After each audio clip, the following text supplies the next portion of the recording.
Summer's nearly here, and we're going to have summer with Holm Oak. I'm Trent. And I'm Jason, and we're two guys on an unfiltered and unapologetically unprofessional wine journey.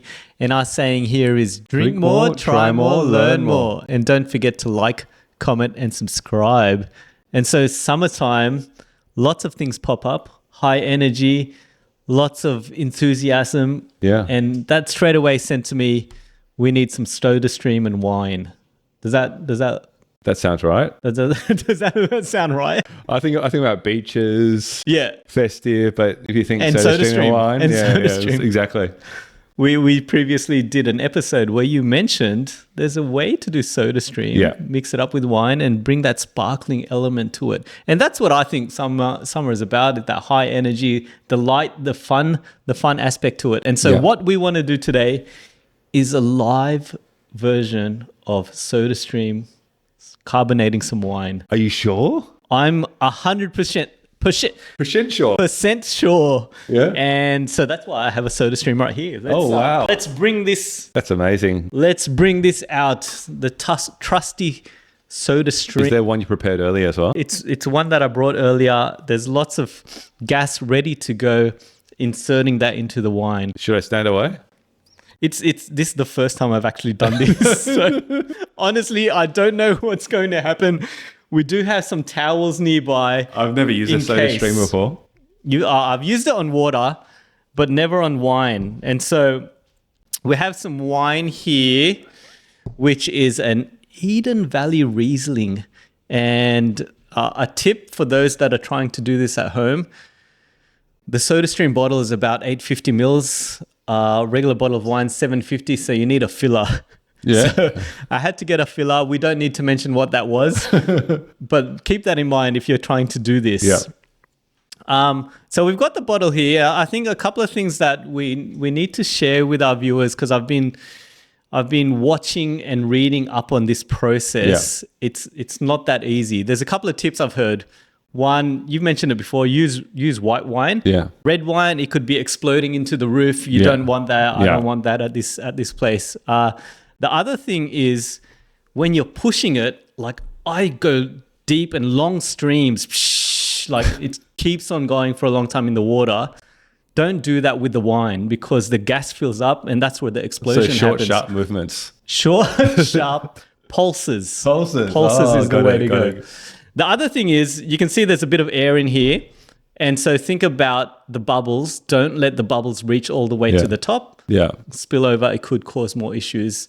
And then the last thing, I use the SodaStream all the time. I don't want the kids to be drinking wine. So wash it afterwards. Use some water to carbonate it. Yeah. So that's some fantastic tips. Have you ever had an Eden Valley Riesling sparkling? No. So this is one of many firsts. And when it's summer, you want to experiment. So what I did want to do is let's have a taste of the Eden Valley Riesling first, just to get the difference. And cheers to that, sir. You're having a smell. There we go. It's actually quite sweet on the nose. Oh, very clean and crisp though. Wow, the acidity really hits. Yeah, so not bad, but it needs bubbles, don't you think? Yeah, or some Coke syrup with the bubbles. Coke syrup with the... Oh, well, that's another one. Okay, we can do that. But let's try this. Let's try this recording now with the SodaStream. And so let me take the cap off. Is this where you tell people don't try this at home? And don't try this at home unless this is really successful. And so SodaStream, we put it into the area, make sure that clicks in and it's in the right position, ready to carbonate. So I'm going to start pulsing away and it's about 5 pulses. So I always like to do a soft pulse. Oh my goodness. The first rule, don't let the bubbles reach the top. I broke that, but I think that's a good sign. All right. So then that's 1 pulse. Let it fizz down a bit. It does look a bit milky already. And then I'm going to go again. Did you hear that? Look at the gas. Yeah. It's amazing. It's fizzing up. I'm going to let it go down again. 3 more. Here we go.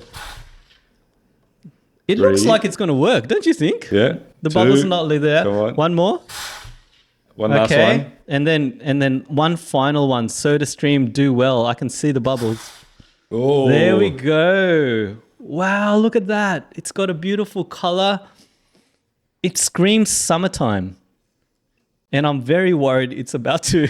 This is summertime madness, right? It is summertime madness. So let me just take a bit of this. What's that sound?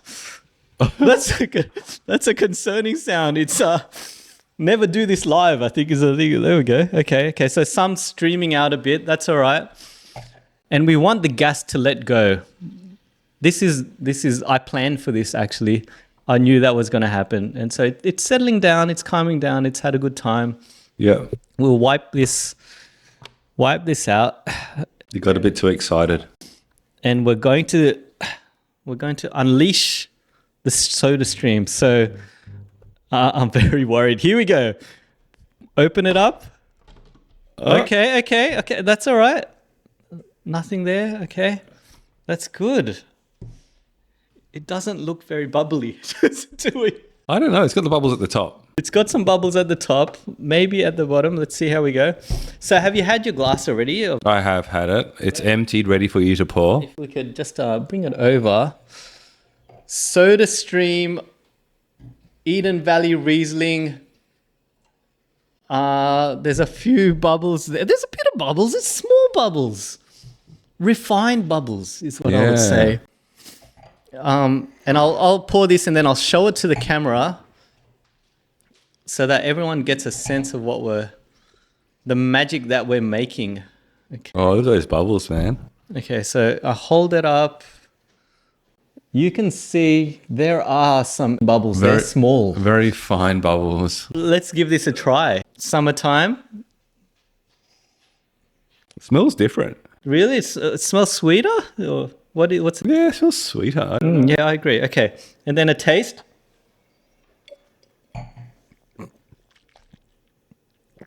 There's a bit of carbonation. There's not enough. Yeah. It needs more. But it's there. I think maybe a few more pulses and it would have been okay. Does it make it a bit lighter? Does it make you think summertime? Maybe. Yeah. But again, more bubbles. I think would have been perfect. If we get this right, I think it would be the perfect thing for a nice warm day. Yeah. So that's SodaStream and wine. I don't know if we've got it right. Well, we haven't because it needs a bit more bubbles. Yeah. But if you could let us know in the comments below, is there anything we need to do different? Have it a try at home. Keep it safe. Use white wine. Yeah. Let's see how we go.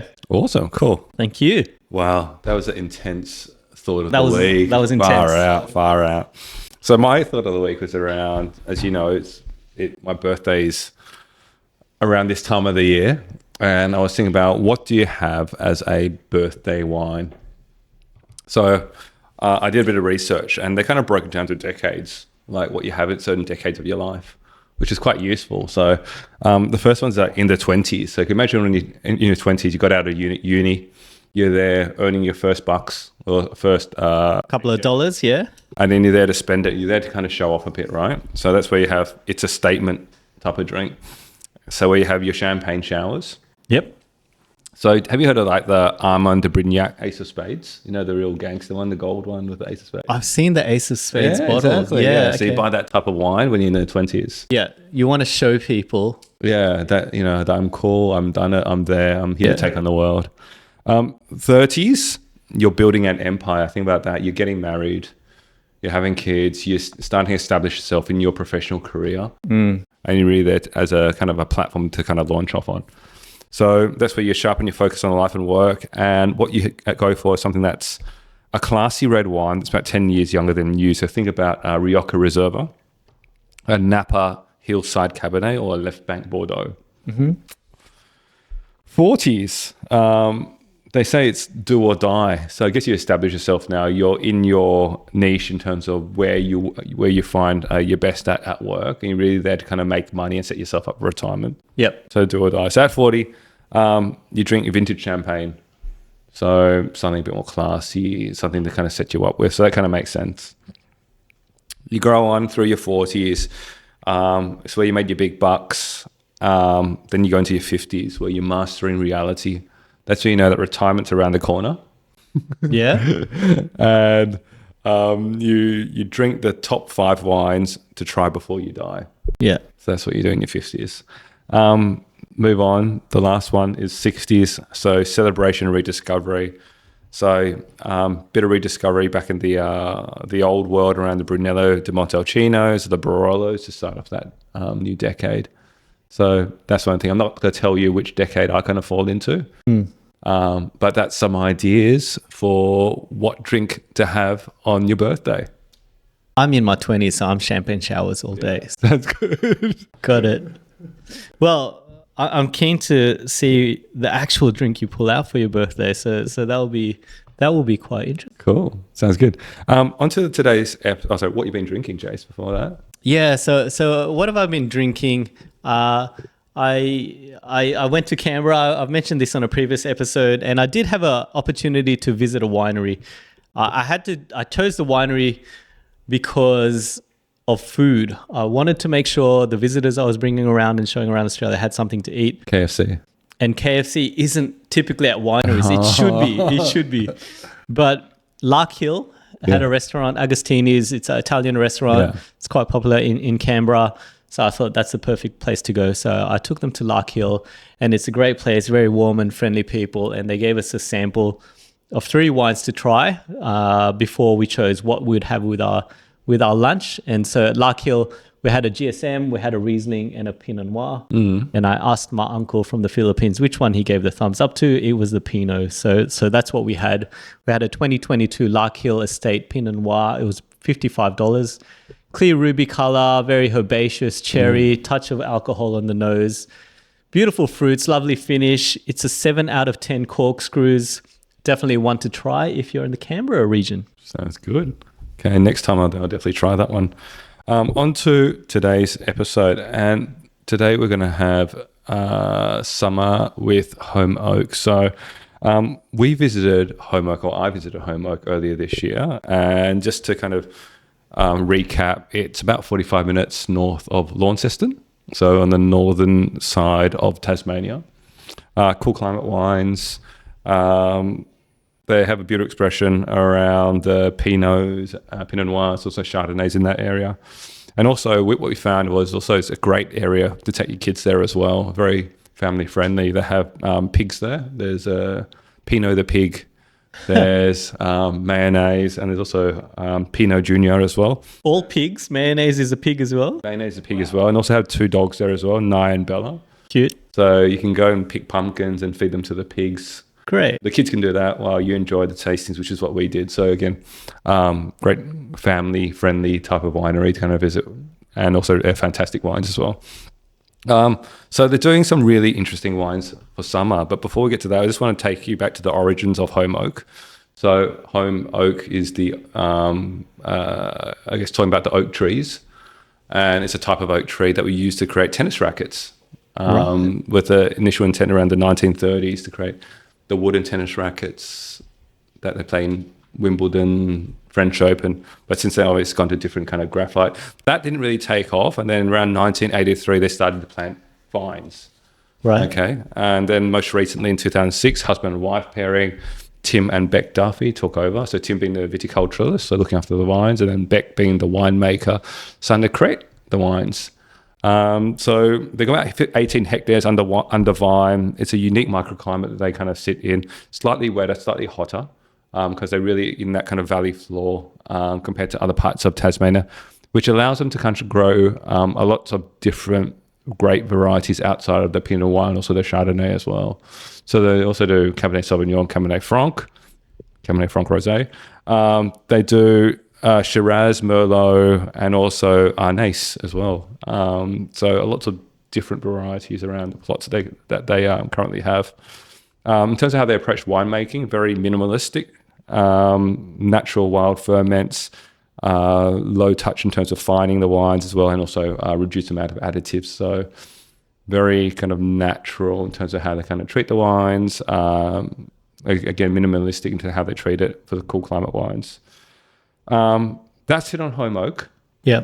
But we have been lucky enough to be having 2 really interesting summer wines today. Maybe Unique, absolutely. Should we start with the Arneis first? Okay, so I'll hold this to the camera so everyone gets a chance to see. So the Arneis you can get for $30 from the website. So we do have some notes here around the Arneis. So it's a Italian varietal, Piedmont, so northwestern Italy, just a bit north of Milan.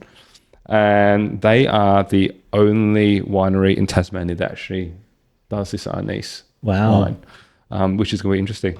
In terms of notes, they say honeysuckle, lychee, stone fruit, and wild ferment as well. So let's just see if we can pick that up with a bit of flinty acidity as well.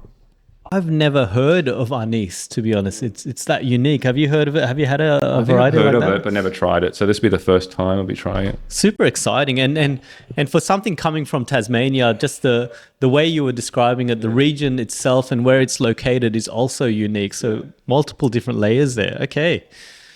And so we have it in front of us and we'll go with the eyes. Yeah. What are we seeing? More of a kind of a yellowy, light greenish tinge, I think, of this one. Yeah, it's quite light in comparison to the other whites. Almost water in the middle. And then you've got that yellow halo around it. And on the nose, as Trent gives it a whiff, it's quite sweet on the nose is what I'm... Yeah. A bit of that confectionery sweetness. Yes, sweet. Sweet, more on the kind of riper side in terms of fruits. Definitely has that kind of it can smell the acid kind of coming through, but it seems quite well balanced on the nose. It does smell kind of refreshing, like something you'd like to smell during summertime. This is the exact kind of smell that you're getting, right? By the pool. It's making you feel that light energy, which is great. Okay, and so if we have a taste, while I give it a swirl, there is a touch of sweetness to it on the palate. Yeah. What are you tasting? Touch of sweetness that comes off with a bit of a kind of zing on the kind of sides of the tongue of your palate, but very kind of like fresh tropical fruits. I don't know. Yeah, it's a bit grapefruit like yeah, because it does have a little slight kind of bitterness as well, I think, on the kind of side. It's got the balance of the acidity and citrus and sweetness. It's really interesting. I almost like the first taste I have of it, I get the impressions of a Moscato, quite sweet, and then that acidity along the side of my mouth comes along, and that citrus flavor, which kind of balances out. It's a mix of different wines that I've never had before, which makes sense. I've never had this. Yeah, it's a bit more rounded than it's like a fresh Riesling, but it feels like everything's kind of like in place for it. Like nothing's kind of, again, jutting out. A bit, I said grapefruit, but a bit kind of like a melon, kind of like ripe melon as well. Because I can imagine just having this on with some kind of sweet melon, and it'll be just so delicious. I really like it. You said there's nothing jutting out. Ooh. Someone we spoke to recently said there's nothing offensive. And that's the way this is. I'm actually enjoying every single aspect of it. But it has a kind of like, I wouldn't say bad, but kind of like subtle bitterness, like you would with like kind of a grapefruit, just on your tongue as you kind of have it as well. Yeah. But then it balances off with that kind of sweetness as well. So it's not just purely bitterness and acidity. I really like this. Yeah. And I think about the heat. I think about summer. Shall we go to corkscrews? Yeah, sure. I'll give it 8 out of 10. I would give this 8 out of 10 as well. I really enjoy it. Yeah. I think it's the right balance of everything and perfect for this time period. Great. Oh, that's delicious. Okay, on to the next one. 2023 Holm Oak Cabernet Franc Rose. And you need to see the color of this because straight away I want to drink it because I haven't seen anything this bright red before. So you get this for $35 from the Holm Oak website. Generally, I don't know. I haven't had a Cabernet Franc Rose before. But yeah, I thought this was also, again, quite interesting to try. You can see now the wines against each other. You have the... Let me hold the color red, up to the red of the Franc, the camera. And then the kind of green with Arneis as well. It feels like it's Christmas already here. It's very festive. So for the Cabernet Franc Rosé, bright red fruit, herbal earthy notes, fermented in older oak barrels, raspberry, blackcurrant fruit characters, and it says that we're one of the first to try it. So very honoured to kind of try this one. So soon to be released, or it has been released? I'm not sure. Well, one of the first to try it, maybe soon to be released or just released as well. Right. So on the eyes, I don't know if I can describe that. All you've been talking about is the colour of it. The colour really stands out. It's like a... When you see that sexy woman and then you just can't take your eyes off it. Very similar. And if she's a red woman as well, yeah, because lady the color red that comes through. It's like someone's taken a dash of red from Mars, added a bit of water, and made it a bit clear and translucent, and that's the color that I'm getting. But I've never seen any wines of this color before. It's really alluring. Yeah, definitely. And on the nose, what are we smelling here? Oh, then you had a reaction. Was that kind of herbaceousness of it, that kind of sticky, stemmy whack, which I think is Cabernet Franc, right? Yeah. So I think Cabernet Franc tends to be more around providing structure to wines in a blend, but having it by itself. I know that there was. Wow. I know Holm Oak also do a Cabernet Franc, not rosé, Cabernet Franc straight wine as well. They have it in my wine fridge, but I haven't had yet. Yeah. But yeah, this one feels gutsy, as a rosé. The moment I smell it, and you're talking about the herbs, I imagine opening up my spice cupboard and like the mixed Italian herbs and so forth, opening that up, and that's the kind of scent I get. It's these dry herbs that are coming through. Yeah, dried branches. Yeah, it's really strong, but in a nice way. All right, so amazing color, amazing scent. Let's give this a taste. This red color from Mars. It's amazing. Okay, so Trent's had a taste. I'll have a taste while you talk through it. Like, I was expecting the tannins to be a lot bigger, but it's actually quite mellow and smooth on the tongue. I probably was expecting that because I thought that with the herbaceousness of it, it would have been coming from the stems, but obviously it's not, and they would have added the tannin structure to the wine. But it's quite smooth. That herbaceousness definitely comes through as well, through the aromas as you kind of taste it. The acidity is still quite bright, which gives that kind of festive, summery spirit to it as well. But it's a very interesting wine. Oh, interesting is the right word. And I had it, and actually it reminded me of a herb-crusted pizza. I don't know if you're getting this, but it's kind of a light, thin crust pizza with that herb kind of scent to it. And it's not overpowering, because that kind of thing typically isn't, but it's got those intricate notes around those herbs coming through. It makes you salivate, this one. That's delicious. Okay. Yeah. Holm Oak Cabernet Franc Rosé. I've never had it before. Of this color. I like the color. I like the smell.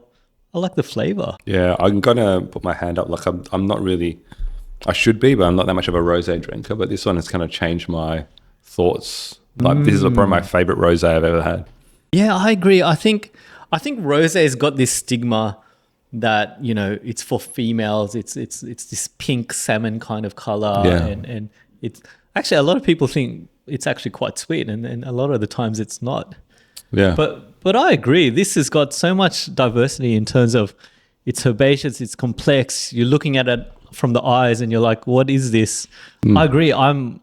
It's making me want to have more rosé. Yeah, I think it's surprising in the way it looks. You think, I don't know, it's alluring the way it looks, but then as you taste it, it's interesting as well. Everything making you think about it and think about it more and more. It's beautiful. If we think about corkscrews, look, I would actually give this another 8 out of 10, to be honest. It's probably the best rosé I've had so far. Yeah, I would agree. Even kind of like nudging 9, because I think I could be biased sometimes in terms of how I do the rating, because I don't have much rosé. But this one really is interesting, and I like interesting wines that make you think. Absolutely. All right, 8 and 9 from the wind up. Yeah. Well done. Holm Oak. It's one to try. So last thoughts for me is this has really opened up my mind to diversity. And we always talk about drink more, try more, learn more. I've never had a Arneis before. I've never had a rosé of this color. And both of them are fantastic, and I'd have it again. Yeah. And that's what's so important about this wine journey. There's such diversity out there. If you want to enjoy your summertime, try something else. Try something different. Typically, I'm having a beer over summertime. But this is light. This is refreshing. Give it a try. What about you? Yeah. So, try something different compared to your summer ales. Try some of your summertime madness. So this one, you got the Arneis and the Cabernet Franc Rose. Something different. But really amazing. So again, I always say different is good. So amazing. Love it. Perfect. And so that's us for this episode. And as we say here, drink more, try more, learn more. And don't forget to like, comment, and subscribe. Thank you, everyone. Cheers. See ya. Bye.